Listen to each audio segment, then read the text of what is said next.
Hello friends, मेरा नाम मृणाल पांडे है और आज हम पढ़ने जा रहे हैं हड़प्पा सभ्यता। हड़प्पा सभ्यता जिसका विकास हुआ 2350 बीसी से लेकर 1750 बीसी तक। दोस्तों, अगर आपसे पूछे कि विश्व की पहली सभ्यता कौन सी है, तो विश्व की पहली सभ्यता सुमेरियन सभ्यता है, जिसको मेसोपोटामिया की सभ्यता भी कहते हैं। लेकिन अगर आपसे पूछे कि विश्व की पहली व्यवस्थित सभ्यता, तो हम कहेंगे हड़प्पा सभ्यता। वो हम क्यों कहेंगे, आगे हम इस चैप्टर में पढ़ते हैं। हड़प्पा सभ्यता ये 3 नामों से जानी जाती थी। पहली हड़प्पा सभ्यता, दूसरी कांस्ययुगीन सभ्यता, तीसरी अर्ध ऐतिहासिक काल, जिसको हम प्रोटो हिस्ट्री भी कहते हैं। और जो कि प्रोटो हिस्ट्री हम इसलिए कहते हैं, अर्ध ऐतिहासिक इसलिए कहते हैं क्योंकि उस समय जो भी साक्ष्य मिलते हैं उस समय के, वो हम लेख और अभिलेख द्वारा ही देख पाते हैं। जैसे हड़प्पा, अब बात करते हैं हड़प्पा सभ्यता को हड़प्पा सभ्यता क्यों कहा गया। हड़प्पा सभ्यता को हड़प्पा सभ्यता इसलिए कहा गया क्योंकि जो पहला स्थल खोजा गया वो था हड़प्पा नामक स्थल, इसलिए इसका नाम हड़प्पा सभ्यता पड़ा। कांस्ययुगीन इसलिए कहा गया क्योंकि इससे पहले जितने भी लोग थे, जो भी लोग थे, लोगों को कांस्य की समझ नहीं थी। लोगों ने कांस्य का खोज इसी युग में किया, टीन और तांबे को मिलाकर एक धातु का निर्माण किया, जिसको हम कांस्य कहते हैं आज। अर्ध ऐतिहासिक आपको पता ही है, अभी तुरंत मैंने बताया कि जो पुरातत्वीय लेख अभिलेख के द्वारा हमें जो प्राप्त होते हैं, जैसे सिक्के, मनके, तो ये इस काल को हम अर्ध ऐतिहासिक काल कहते हैं। आगे पढ़ते हैं। किसी भी सभ्यता की एक लिपि होती है, तो वैसे ही हड़प्पा सभ्यता की भी एक लिपि थी, जिसको हम भाव चित्रात्मक लिपि कहते हैं। भाव चित्रात्मक लिपि क्या होती है? मान लीजिए कि उस समय के जो भी सभ्यता से प्राप्त मुहरे हैं, मनके हैं, उसके ऊपर कोई चित्र बनाया है। जैसे उस समय के उस सभ्यता के लोगों ने चित्र बनाया था, जैसे घड़ियाल बना दिया था मनकों के ऊपर, पत्थरों पे मछली का चित्र बना दिया था, तो उसी लिपि को हम भाव चित्रात्मक लिपि कहते हैं। लिखने की शैली उस समय की क्या थी? लिखने की शैली थी हड़प्पा सभ्यता की ब्रुस्टोफेडन शैली। अब ये ब्रुस्टोफेडन शैली क्या होती है? बाएं से दाएं और दाएं से बाएं दोनों प्रकार से लिखी गई शैली को ब्रुस्टोफेडन शैली कहते हैं। दोस्तों, अगर हम बात करें कि हिंदी कैसे लिखते हैं, हिंदी हम लिखते हैं बाएं से दाएं, लेकिन वही उर्दू हम दाएं से बाएं के लिखते हैं। लेकिन हड़प्पा सभ्यता जो थी वो दोनों तरह से लिखी जाती थी, इसीलिए उस शैली को ब्रुस्टोफेडन शैली कहते हैं। सभ्यता की आयु, तो हम सभ्यता की आयु कैसे पता लगाएंगे? कार्बन 14 विधि द्वारा हड़प्पा सभ्यता की आयु का पता लगता है। कार्बन 14 विधि को रेडियो कार्बन विधि कहते हैं। ये विधि जो भी वह उस समय के प्राप्त मन के घड़े और जो मृद भांड है, उनका अध्ययन करके उस समय अवधि का पता लगाया जा सकता है। इसी विधि को रेडियो कार्बन विधि कहते हैं। बहुत से विद्वान ने अलग अलग मत दिया है कि हड़प्पा सभ्यता की आयु कितनी होगी, लेकिन अगर हम रेडियो कार्बन विधि के द्वारा देखें तो 2350 बीसी से 1750 बीसी ही उचित आयु बताई गई है। आगे हम देखते हैं। भारत में प्रागैतिहासिक स्थलों की खोज का कार्य शुरू किया था भारतीय पुरातत्व एवं सर्वेक्षण विभाग ने। ये तब की बात है जब अभी हमारा भारत आजाद नहीं था, हम अंग्रेजों के गुलाम हुआ करते थे। पुरातत्व विभाग के जन्मदाता अलेक्जेंडर कनिंघम है। प्रश्न पूछे कि पुरातत्व विभाग के जन्मदाता का नाम बताइए, तो आप लिखेंगे अलेक्जेंडर कनिंघम।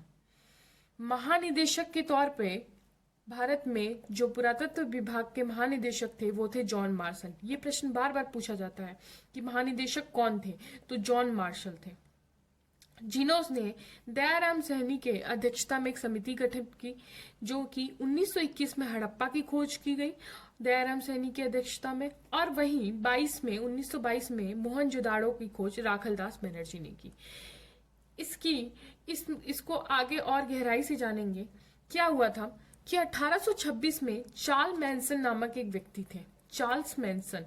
इन्होंने एक लेख में हड़प्पा का उल्लेख किया था, लेकिन उन्होंने हड़प्पा का उल्लेख तो किया था, लेकिन ये बात बहुत आगे बढ़ी नहीं। अब क्या होता है कि 1856 में लाहौर से कराची तक एक रेलवे लाइन बिछाई जा रही थी, लाहौर से कराची तक। तो जो रेलवे लाइन बिछाई जा रही थी वो दो इंजीनियर भाइयों द्वारा बिछाई जा रही थी। एक का नाम था जॉन बर्टन और दूसरे का नाम विलियम बर्टन।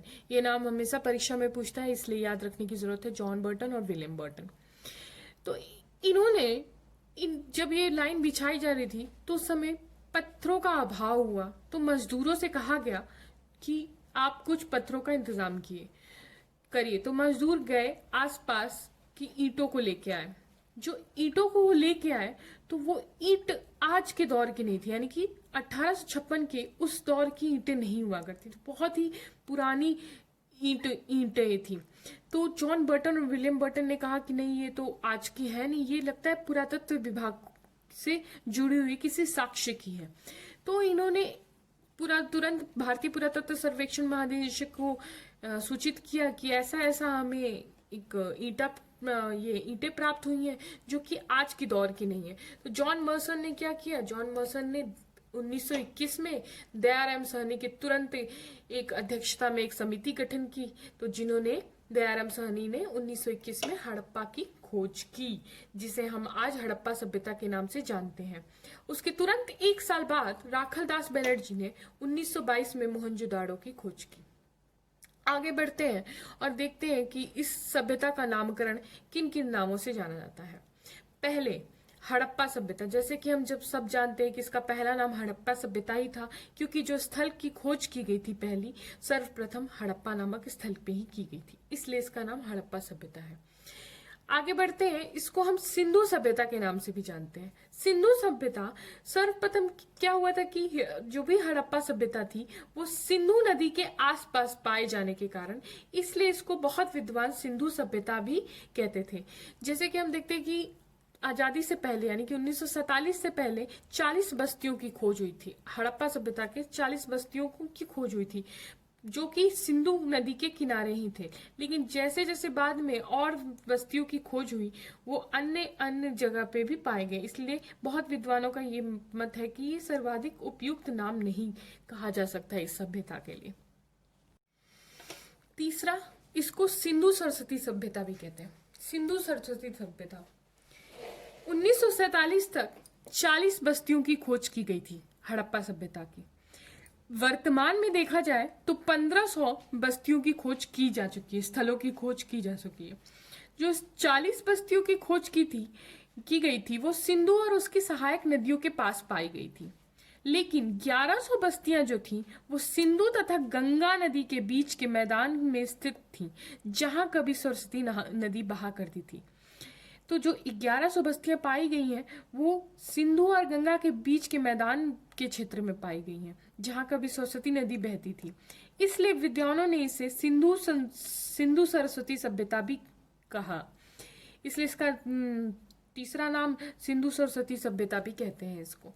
कांस्य युगीन सभ्यता, जैसे कि हम सबने पहले भी देखा, तांबे और टीन को मिलाकर इस युग के लोगों ने कांस्य का निर्माण किया, इसलिए इसको कांस्य युगीन सभ्यता भी कहते हैं। प्रथम नगरीय क्रांति इसलिए कहा गया क्योंकि भारत में पहली बार नगरों का उदय इसी सभ्यता से हुआ, क्योंकि इनके जो घर बने, इन्होंने रोडें बनवाई, नालियां बनवाई। जैसे जैसे हम आगे इस चैप्टर में पढ़ेंगे वैसे वैसे पता चलेगा कि सभ्यता कितनी विकसित थी और कितनी नगरीकृत थी। हड़प्पा सभ्यता का उद्भव, अब देखते हैं कि अलग अलग विद्वानों का मत आता है कि इस सभ्यता का उद्भव कहाँ से हुआ है। पहला मत आता है विदेशी और दूसरा आता है स्वदेशी। तो विदेशी मत वाले कौन कौन विद्वान हैं? पहले मार्शल, व्हीलर और फिर गार्डन चाइल्ड। ये नाम याद करने की जरूरत है क्योंकि ये प्रश्न हमेशा पूछा जाता है, विदेशी मत वाले कौन हैं। तो मार्शल, व्हीलर और गार्डन चाइल्ड, इन्होंने कहा है कि ये सभ्यता कहीं और से नहीं आई है, ये सभ्यता मेसोपोटामिया की सुमेरियन सभ्यता से ही इसका उद्भव हुआ है। परंतु अगर हम देखें कि मेसोपोटामिया और सिंधु सभ्यता की तुलना अगर हम ध्यान से करें तो इनमें काफी अंतर मिलता है। जैसे सैंधो नगर जो थे जाल की तरह बने हुए थे। फ्रेंड्स, सैंधो हम ने सिंधु घाटी सभ्यता को सैंधव सभ्यता भी कहते हैं, ठीक, क्योंकि ये सिंधु नदी के किनारे पाई गई थी, इसको इसलिए सैंधव नगर सभ्यता भी कहते हैं। तो जो जहां सैंधव नगर जाल की तरह बने हुए थे, वहीं और पक्की ईंटों का प्रयोग हुआ था। क्या हुआ था, सिंधु घाटी सभ्यता में जो जिन ईंटों का प्रयोग हुआ था वो पक्की थी, लेकिन मेसोपोटामिया की जो सभ्यता जो दिखती है वो सुव्यवस्थित नहीं थी, अलग अलग दूर दूर जगह पे घर थे, और ना ही पक्की ईंटों का प्रयोग था, यहाँ कच्ची ईंटों का प्रयोग किया गया, इसलिए इन दोनों सभ्यताओं में अंतर पाया जाता है। दूसरा ये है कि मेसोपोटामिया की जो सभ्यता थी उसमें मंदिरों का साक्ष्य मिले हैं, प्रमाण मिला है, वहां पे मंदिर के साक्ष्य मिलते हैं, लेकिन वही सिंधु सभ्यता को देखी जाए तो यहाँ मंदिरों के साक्ष्य नहीं प्राप्त है, इसलिए ये दोनों सभ्यता एक दूसरे से अंतर खाती हैं। तीसरी, स्वदेशी मत वाले जो है वो कौन है? एक है फेयर सर्विस और एक अमनानंद घोष। एक बात और याद रखने की जरूरत है, यहाँ पे लिख लीजिएगा कि ये जो सभ्यता थी विदेशी, ये मेसोपोटामिया की जो सभ्यता थी वो किला अक्षर थी, इसकी शैली किला अक्षर थी लिपि, लेकिन सिंधु सभ्यता की लिपि क्या थी? चित्राक्षर थी, इसलिए यहाँ भी ये दोनों एक दूसरे से भिन्न पाई जाती हैं। अब देखते हैं स्वदेशी मत। स्वदेशी मत वाले दो हैं, एक है फेयर सर्विस और एक अमलानंद घोष। तो फेयर सर्विस जो है वो कहते हैं ये संस्कृति का उद्भव हुआ है कुल्ली नाल संस्कृति से, लेकिन अमलानंद घोष कहते हैं कि ये सौंधी संस्कृति से हुआ है। अब आगे देखते हैं संस्कृतियां आई कहाँ से।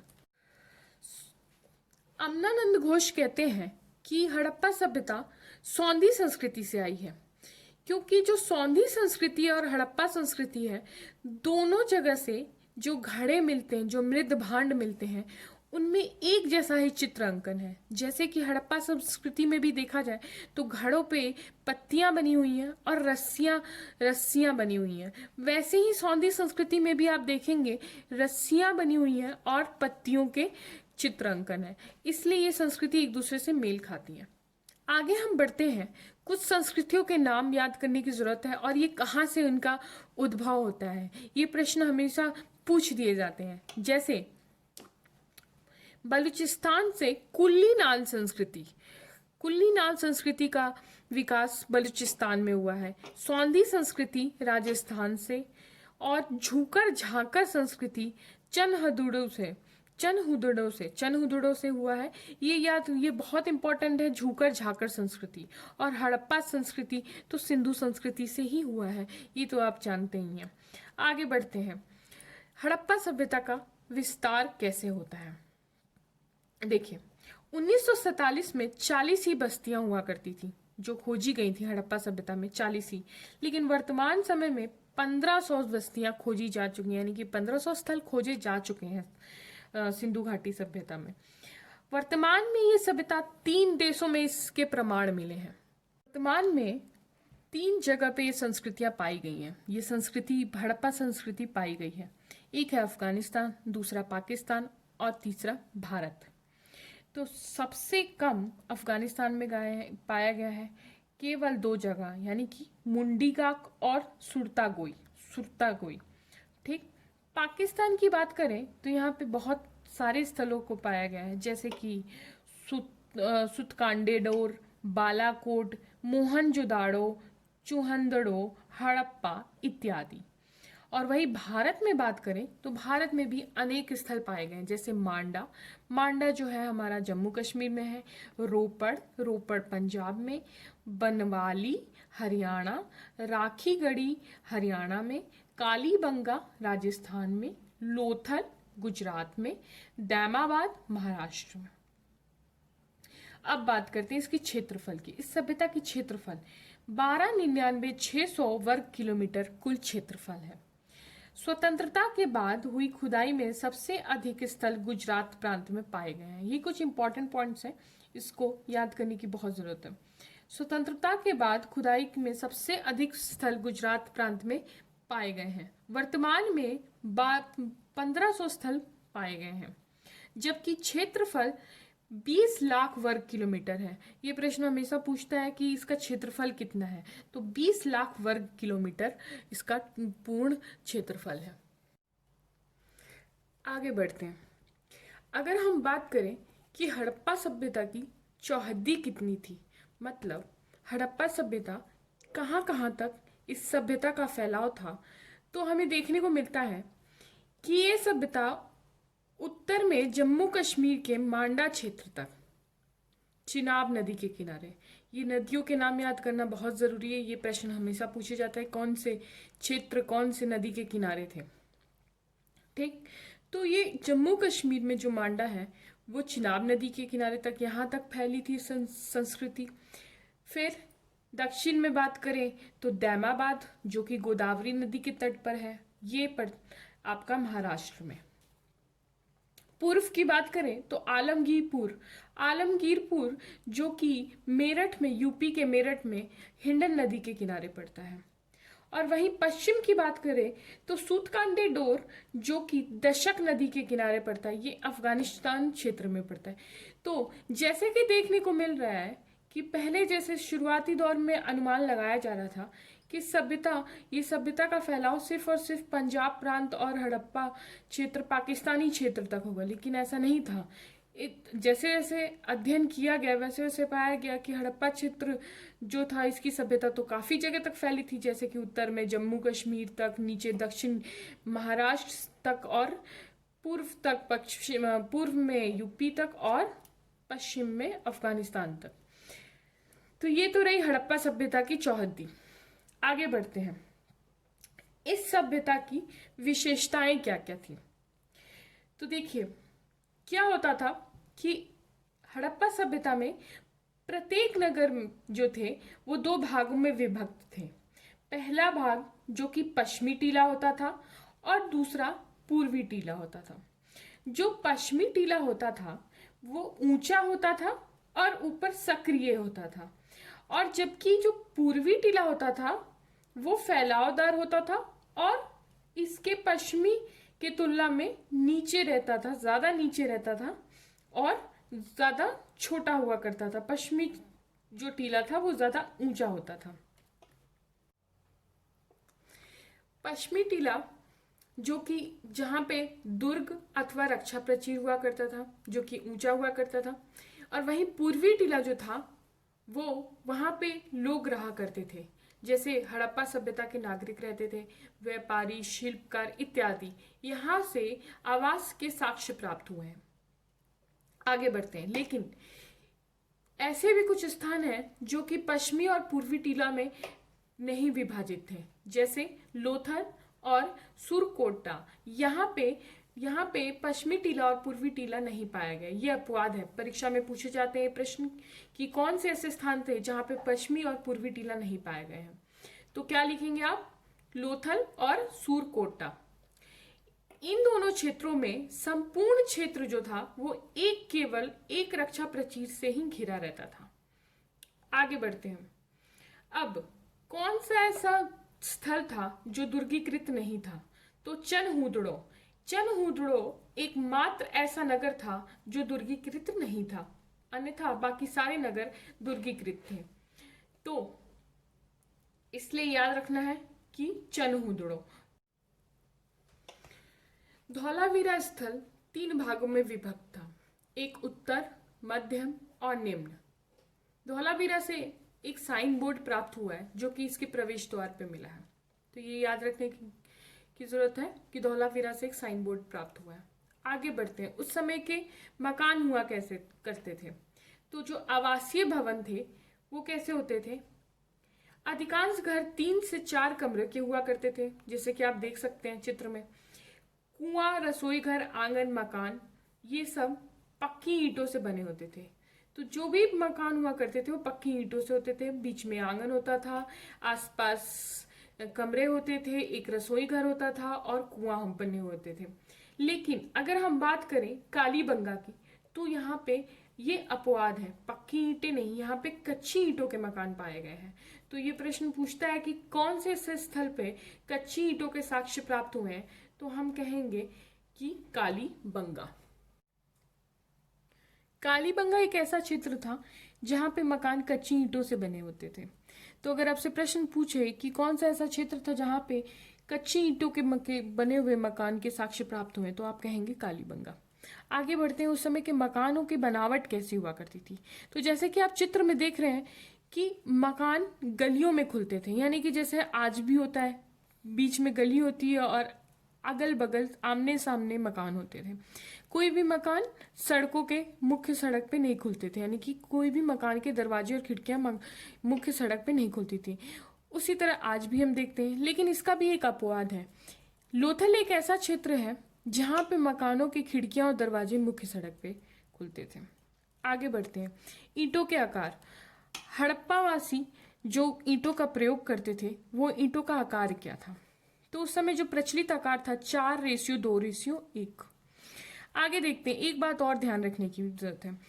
मिट्टी को कूट कर कच्ची ईंटें और पक्की ईंटों को बिछाकर मकानों के फर्श बनाए जाते थे। जो सिंधु घाटी सभ्यता के लोग थे वो क्या करते थे, मिट्टी को कूट कर कच्ची ईंटों और पक्की ईंटों को बिछाकर मकान के फर्श बनाते थे। आगे देखते हैं, जल निकास। उस समय के जल निकास कैसा था। तो हड़प्पावासी जो थे, जो सिंधु घाटी के सभ्यता के लोग थे, वो उन्हें जल निकास का बहुत ही ज़्यादा समझ था, ज्ञान था। उन्होंने बहुत पहले ही इसकी खोज कर ली थी। तो उन्होंने पाइप नुमा नालियों का निर्माण कराया था। मोरियों ईंटों से बनी होती थी, और जो मोरियां होती थी वो पत्थर की सिल्लियों से ढकी होती थी। मोरियों में जो नालियों में मनहोल बने होते थे। तो इस प्रकार से हम कह सकते हैं कि सिंधु घाटी सभ्यता के लोग ड्रेनेज सिस्टम के अच्छे ज्ञाता हुआ करते थे। तो फ्रेंड्स, ये हमारा पहला पार्ट है हड़प्पा सभ्यता का। इसके बाद हम हड़प्पा सभ्यता के कुछ नगरों के बारे में पढ़ेंगे और कुछ महत्वपूर्ण तथ्यों के बारे में पढ़ेंगे। उसके साथ हमारा हड़प्पा सभ्यता समाप्त हो जाएगा। Thank you friends.